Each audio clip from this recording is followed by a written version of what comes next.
program that brings you topical and trendy issues, policies affecting African higher education. And I am Ajiman Ochodaku, your host. And you will bear with me that we live today in a society powered by a global economy, whereby there are so many means of doing business, particularly shipping. Shipping large quantities of goods and service goods across the waters, and driving technology in all parts of the world. And it's about time that we enhance maritime education and also generate the appropriate manpower to move the vision of the maritime sector and also gain so much for the African continent. So today I have with me great guests who are coming all the way from the Nigerian Maritime University to tell us more about the contribution of maritime education towards Africa's socio-economic development. So don't go anywhere. Stay with us. Be right back.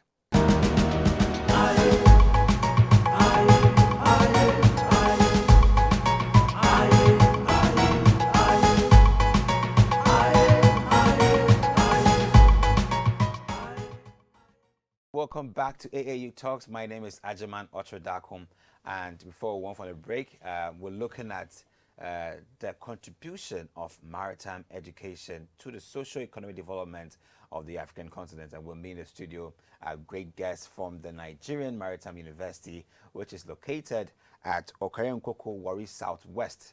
The person, Associate Professor Perekibina Bareweni. Prof, welcome to AAU Talks. Thank you. And I also have with me the Registrar of the Nigerian Maritime University, the person of Dr. Alfred Mulade. Thank you.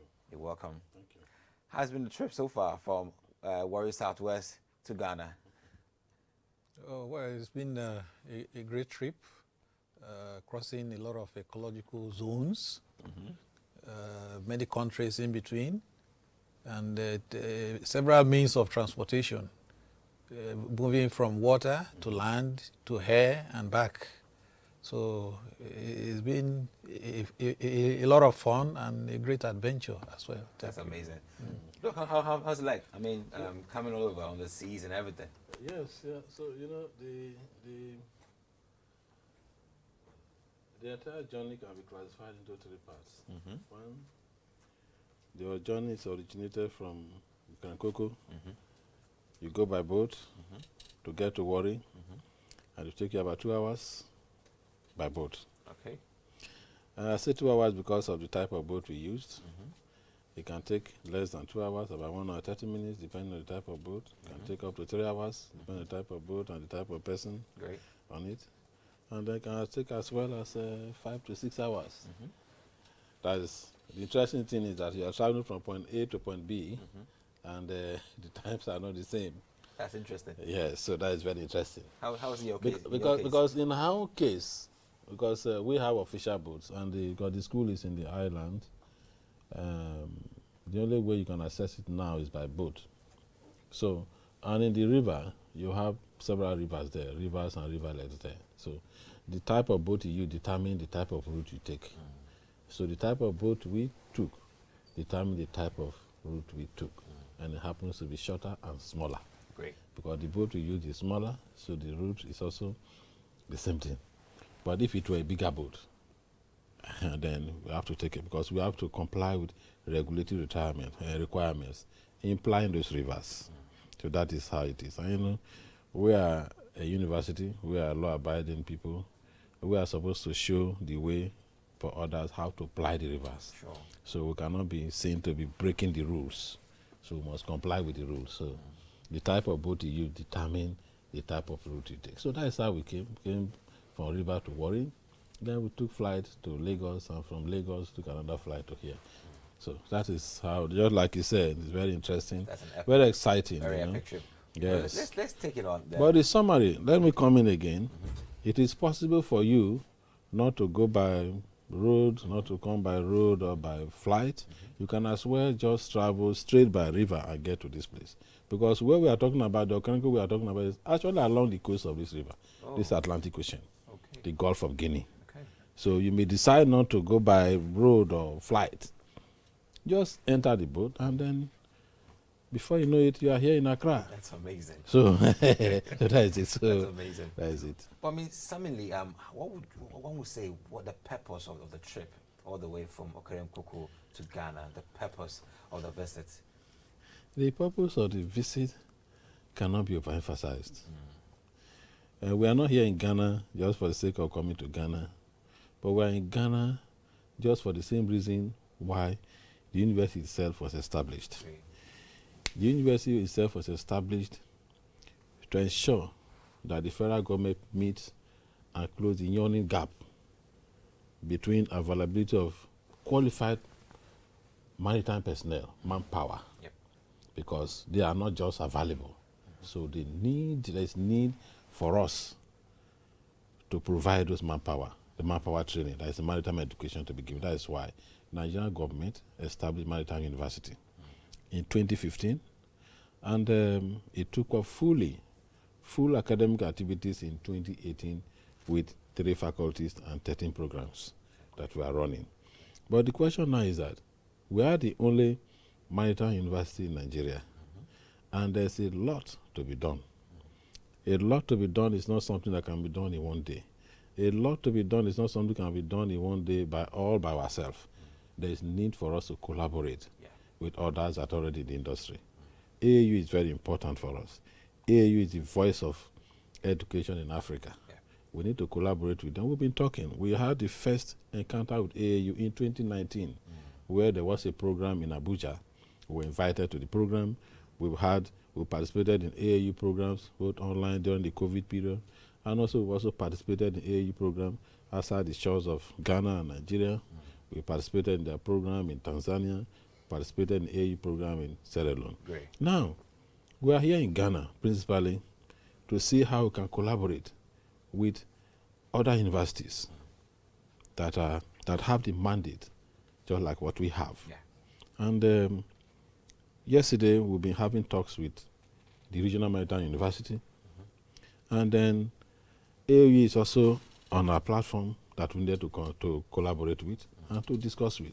So that's why we are here in AAU. Great. What are we doing here is the possibility of seeing how we can forge ahead, how we can harmonize our positions so that they have been there before. Let's see how we can stand on their platform to see how we can achieve what we need to achieve. That's great. So basically our mission to Ghana is to meet with 2 principal bodies. The Regional Maritime University, which is owned by 5 states in West Africa. Yeah. They have been there for almost 50-something years, I guess. And then the AAU is also here. So let's come and meet with them and see how we can begin to compare notes for us to achieve what we need to achieve, because they have been there. Just like what we say in my place, the parable, it is only the first person who get to the side of the river that will know where the depth is. Exactly. So we need to come closer. Well said. The world has become a global village. You can't sit down in one corner and expect to do what you need to do. We need those that have been there before. And then we move on. We are talking about the same Africa. Exactly. Because we talk about the Gulf of Guinea that we are.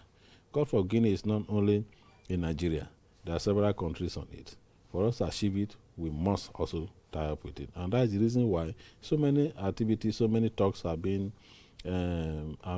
consummated, even with other organizations, to see how we can achieve our mandate. Great. That's why we're here. That's what the AAU does. That's what to Yeah. harmonize. So Yes. well said. But Prof. Perry, let's look at the main relevance of maritime education. I mean, it has come of age and of note that maritime education, even though plays a very significant role in development in Africa, is quite unsung. Can you please throw some light to everyone who wants to know the essence, the relevance of maritime education? Okay. The earth itself is 70% water, leaving 30% on land. And most of the things we've done over time have been done on land. And if you take the water itself, which we now call the marine environment, it is a very large warehouse of resources, and even various activities go on there. For instance, about 90% of world trade, occur on water. That's huge. Most of the major goods are transported through the marine environment. Besides that, the marine environment itself is a house for so many resources. Talk of mineral resources, talk of fisheries, and other ecological services that can be derived from the marine environment, and that makes it something that is worthy of real big attention, and that is why maritime education is very, very important. You know, for many years, the African continent has not been so successful in managing or growing a blue economy, and that calls for more attention on growing the maritime sector and giving more attention to education. So, Dr. Alfred, let's look at it in this way. What actually is the main resource needed to create that growth we expect or we want in the maritime sector in Africa? First of all, we need the will. The commitment should be there. And we must realize the fact that there is need for us to grow the maritime economy. Because even in the days of our forefathers, they placed a lot of attachment. They attached so much importance on maritime education. And that is why, even in those days when technology was not there, they could enter boat from here and find their way in Guinea-Bissau. Why were they doing it? Because the experience, they have that experience, they have the knowledge that existed at that time. Now, thank God we have the technology. What are we doing? We have a whole lot of activities that we can, a whole lot of benefits that we can generate from maritime education. So that is why it's important that we place a lot of attention on it. So that's why it is very important that maritime education is something we need to give attention to. For instance, in Nigeria, way back in 1960, during the First Republic, the First Republic then realized the importance of maritime education. And then they needed to open some rivers, particularly the Escravos River. And because they wanted that river to be perpetually navigable, so contract had to be awarded to a company, a foreign firm. What were they supposed to do? They were supposed to construct a rail line. A rail line? Rail line in another region, in the southwest region. A rail line. And the rail line was purposely built to carry hewn stones, heavy stones that were hewn from the rock over there. Because where the university is, where particularly in the south-south area where the university is now, doesn't have those kind of stones. But you can have stones in the southwest. A road line was constructed several kilometers to the waterfront, and then barges were hired, and then those big stones were put in those barges, and the barges were to travel several hours and days to get to a river called the Escravos River. So that they now put those stones at the estuary of the Escravos River to prevent siltation. So that year in, year out, that river will be constantly navigable. So that is to tell the importance of maritime education. And now that happened in 1960.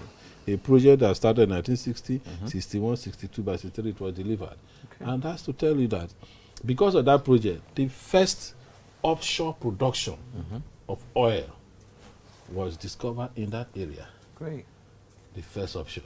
And at the same time, the first onshore platform called the Escravos platform was also in that particular area. 1960. One was 1965, the other one 1960, 1965 and 68. So that's to tell you the importance that is attached. So, but after some time, those interests start dwindling. Why? Probably because of oil and gas and some other activities and all of that. That's why Nigerian government now realized that no, we are moving away from essentially a very potential area of the economy. Let's move back. Let's move back to the mining sector and see how we can. For you to move back, that means you have to train people. You have to empower the people. Yeah.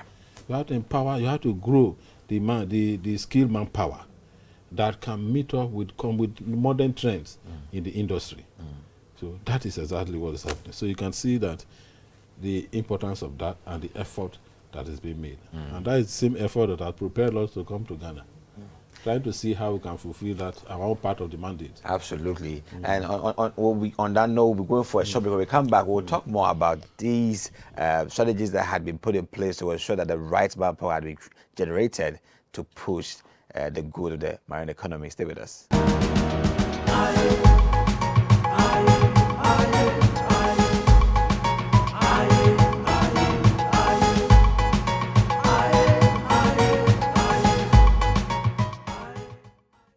Welcome back to AAU Talks, and if you just joined us, we're talking about the contribution of marine education to the socio-economic development of the African continent. And with me, a great delegate from the Nigerian Maritime University, and Prof. Pere. Before we went for the break, Prof. Dr. Alfred was talking about the need to generate and create very, very quality manpower to build the Nigerian marine sector. The question is, what are some of the strategies thus far that has been implemented or deployed to ensure that the quality manpower is achieved so far? Okay. In order to fill the gap, which he has talked about, a number of courses have been put in place. You know, these courses or programs, like we talk about, they are 13 in number in the Nigerian Maritime University. And these 13 programs are, segmented into 3 faculties. We have a faculty of engineering, which is made up of 5 programs. We have a faculty of environmental management, which is made up of 4 programs, and a faculty of transport and logistics, which has 4 programs. So some of the programs, because of the specialized nature of this thing, are basically tailored towards harnessing the marine resources in order to develop the required manpower. So we have courses like marine engineering, we have mechanical engineering, we have electrical engineering, we have civil engineering, we have petroleum and gas engineering in the engineering faculty. For the environment area, we have fisheries and aquaculture to tap into to provide the required manpower, to harness the fisheries. We have a program for environmental management and pollution control, knowing fully well that some of these activities that go on will surely impact on the environment. We also have another one, marine geology, to be able to tap into the mineral resources. And in the light of the ongoing production activity and the changes that are taking place in the environment, to be able to tackle another aspect of this, we have a Department of Meteorology and Climate Change. So these are some of the programs, in addition to the other programs in the transport and logistic faculty, ports management, marine economics and finance. We have nautical science, and we have a transport and logistics program. So these programs are put in place to ensure that the various aspects of the maritime economy will produce enough manpower to service them. And in order to ensure this, we have a combination of methods that are used. We use classroom teaching method where you have face-to-face interaction. We have laboratories, where we carry out some experiments.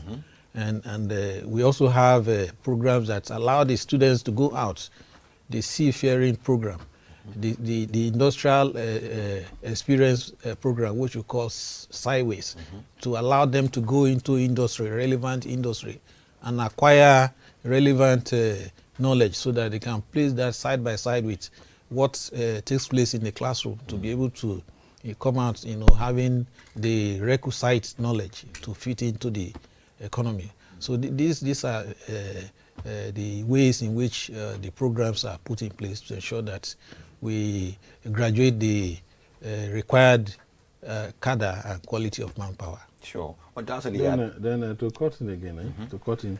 Now we also have developed a concept that in the maritime industry, there are some people that have been there already, and they may not have the skill, they may not have the knowledge, but they are doing it. So what do we do? The We cannot, locals. so we have to develop them, and that is the reason why we are developing also short courses. Okay.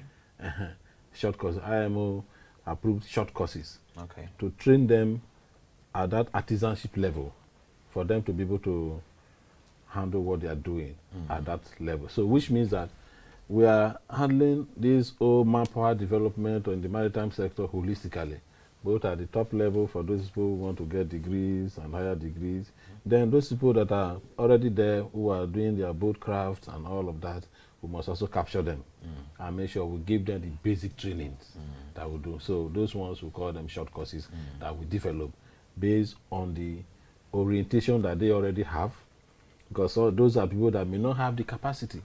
They will enter the university system. They don't have the O level, they don't have whatever to enter to begin to pursue degree program.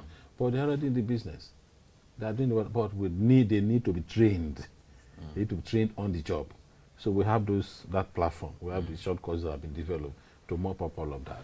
Interesting on the issue of training everyone who has interest or perhaps has the experience. Yes. In any case, if anybody in Nigeria has a vessel and perhaps wants to just surf around on the seas, will they have to consult the NMU? Or how do you get in contact? Can anybody just pick a vessel and then move anywhere? No, you can't pick a vessel and move anywhere. For instance, before you get a vessel, the procedure for acquiring the vessel is also there, which has to do with manpower. You must get the right manpower. And the right manpowers are in several categories. Some of them may have degrees and have the requisite qualification to move the vessel. For instance, the marine engineers, the captains or whatever. But those basic ones also that must know what to do, that must work on the vessel, they must also have the requisite training. So if you have a vessel, then you must also go for where you can get the right caliber of personnel to man that vessel. So we are developing a system where NMU in the short run will be a hub where everything that has to do with maritime issues, you need to consult us.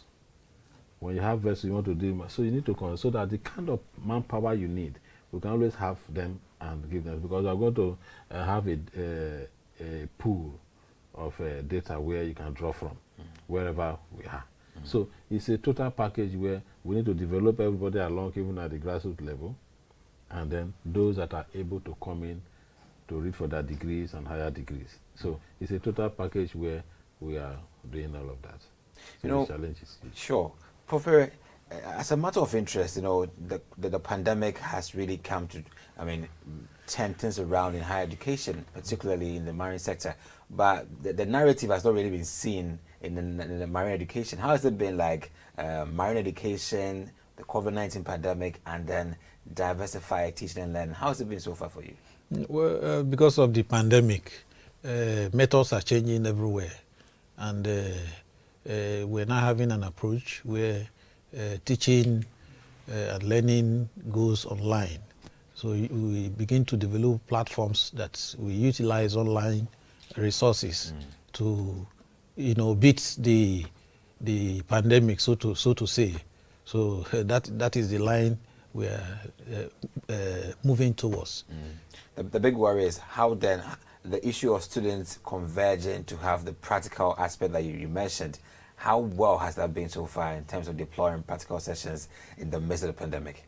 Luckily for us in the Maritime University, there are protocols put in place. So class sizes are arranged in such a way that the classes are not overcrowded for students to have their own practical experience. That way we're able to beat the spread of the pandemic. Okay. There are also facilities that you can use. A few practicals that can be done online will do that.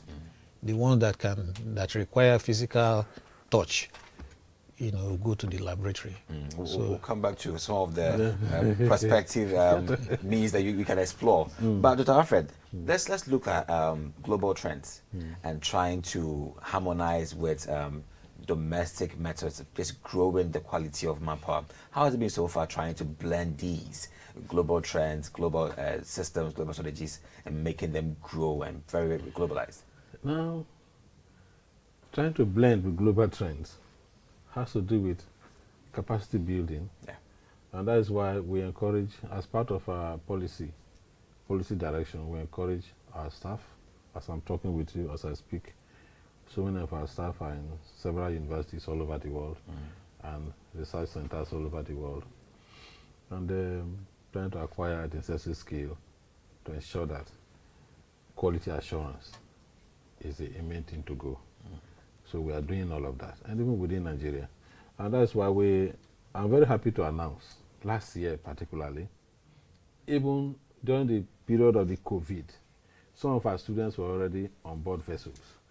But we received very favorable reports from their employers that they did very well. And they were even asking us that once they graduate, we should allow them to go and start working with them. Okay. But we say, no, but we say working is good, but what we want to do is also to develop them to the highest level that they can go, so that we can also have, because the maritime industry is very new, particularly the university is very new in Nigeria, so we also want to have our own manpower that we can build and call our own. Because the shortage of the manpower is also, it's not just in the maritime sector, even in the university system, we have that shortage, we experience that shortage. So we want to see how we can also build our own. So in as much as we want to build our own, I want to ensure that our staff get job. The overall implication is that the maritime industry should be better for everybody.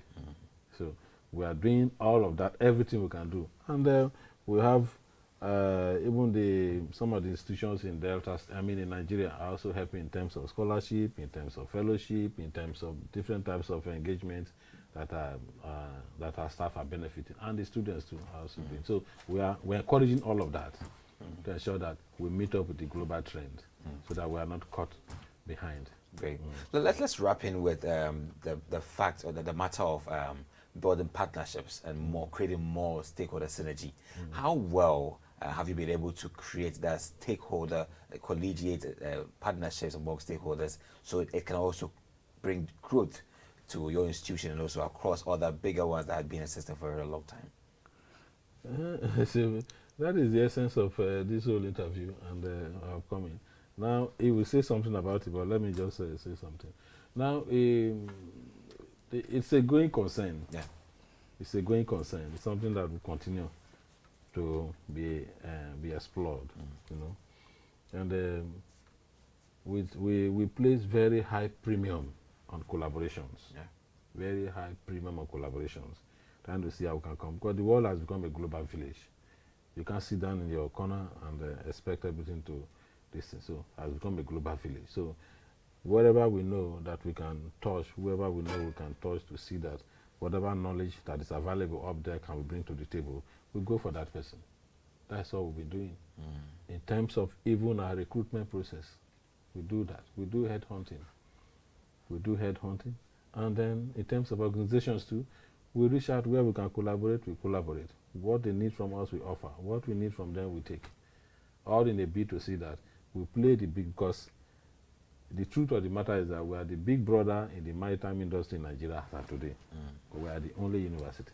Yeah. All others are either academy or training centers. But we do not look down on any one of them. Yeah. We bring all of them to the table. And see, we have a business. We have a mandate. And the mandate is simple, to ensure that we provide the needed qualified manpower to salvage the maritime industry. So what do we do? Whatever we can achieve, we achieve it together. So many of them are coming around, and we are welcoming them.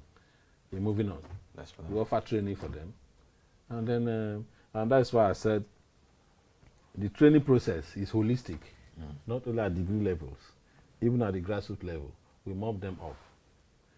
All those boat drivers, all those mechanics, and all. We have package program for them, so that let everybody be involved. The reason is this, and the danger in it is this: if you limit it to only degrees, those who cannot afford degree will think that, oh, that is their business and not the inside. They will just be doing their own thing. So that's all of us have to involve and make them to understand that to salvage the maritime industry is the business of all of us. It happens that we are the people taking the lead, but we must bring everybody on board. So that's what we're doing. So, Prof, Yes, just to add, the issue of collaboration. We know that universities are established, for three purposes: teaching, research, and community service. Sure. So, part of what we're doing in the area of collaboration is to look out for people we can collaborate in order to, ensure we achieve some research objectives. One of the areas we are currently looking at is the area of maritime security. If you know very well, the Gulf of Guinea is one of the flashpoints where a lot of piracy and other security issues are going on, including people coming in to poach waterways for fish and other resources. That creates maritime legal banters and all that. Yes, so we are looking forward to see how we can partner. People who will be interested in supporting the issue of research in the area of maritime security, so that we can together find solutions to the issue of piracy along the waterways, so that business can go on as expected. Other areas we're also looking at is because of the climate change issues, the oceans are becoming very acidic. They are becoming very acidic. So that will also in a way affect the maritime economy, because the ecological systems are beginning to change. And we are also looking at how we can get partners across the various countries, in the sub-region. So we can partner together and look at this whole problem in a bigger picture instead of doing localized research. So that is what we are doing. Great. We look forward It's been an amazing time on AAU Talks with a great delegate from the Nigerian Maritime University all the way for Okere-Nkoko, Warri South West. I have here Associate Professor Perekibina Bareweni, the Dean of the Faculty of Marine Environment Management, and Dr. Alfred Mulade. He is the Registrar of the Nigerian Maritime University. Thank you so much for your time and your visit to Ghana. And the objective is simple: just to create more collegiate partnerships, to build more great manpower to serve the interests of the marine sector in Africa. That's what we want. We want to see the Africa we want with a much robust and prosperous blue economy. Thank you very much for your time on AAU Talks. I'm Ajimona Chutaku, and then make more time with us on AAU Talks. Keep watching us. Have a nice day, and bye. Thank you. Thank you.